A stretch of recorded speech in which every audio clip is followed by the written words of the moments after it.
I'm a marijuana activist first and foremost, that's what I'm known for. But that's not really a big issue anymore. Legalization is happening, I believe it will happen in this country. But the reason I've been a marijuana legalization activist isn't because I think people should have the right to get high.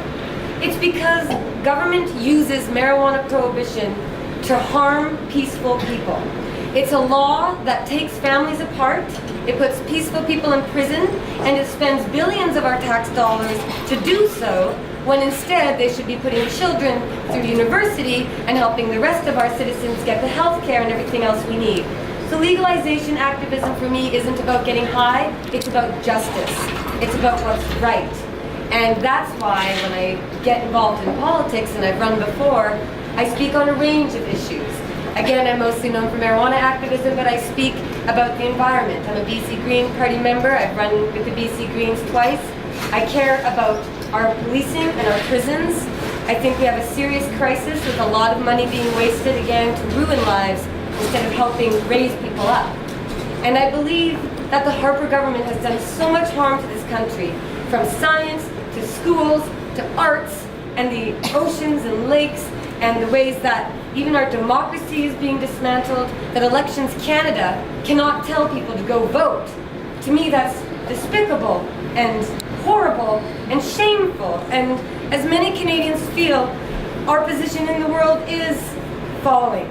Harper has brought great shame upon this country. Canadians are traveling and even saying they removed their flag from the backpack because now we are a warrior nation going to war with the American military. A lot of things have happened in Canada with the Harper government that make me very sad, and that's why I wanted to get involved. It's not just about marijuana, it's about a lot. It's about justice and liberty and equality. That's what this country should represent, and that's what we have represented. But again, Harper is dismantling that. And I even wonder if we'll have elections if Harper were to stick around.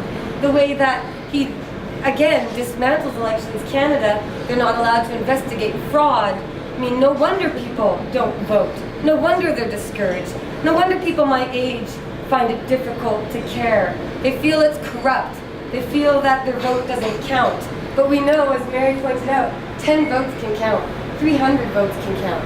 And if we want to make a difference, there are different ways to do it. You can write letters to newspapers, you can march in the street and hold signs, you can go and join non-profit groups, you can choose whatever method of activism or political action that you want.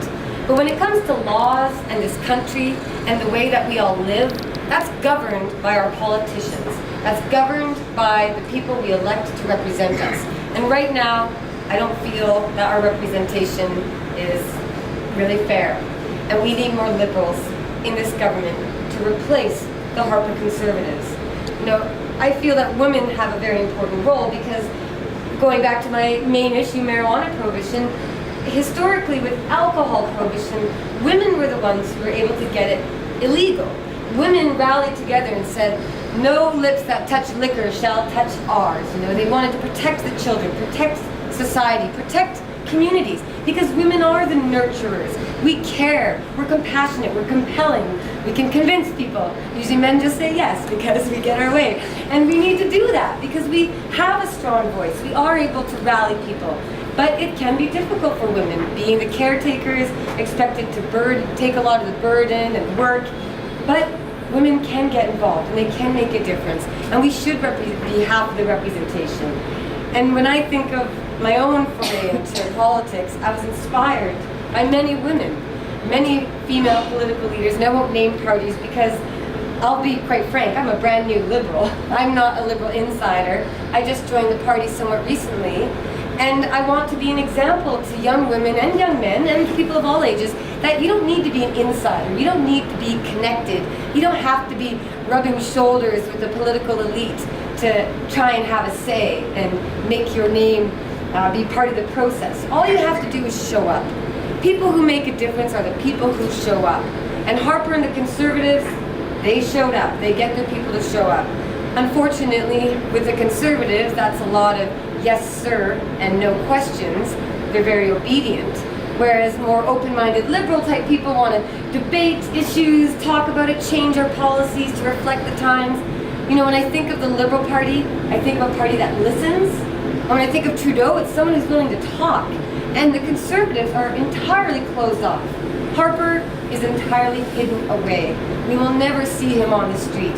You will never get the chance to feel you're connected to the leadership of this country. But at least Justin Trudeau brings back that feeling that Canadians, young and old, have, that yes, this is someone who cares and who isn't afraid of us, and who isn't afraid of being questioned and being offered different ideas.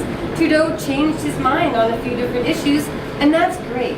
I think that shows a willingness to learn, which is a willingness to lead.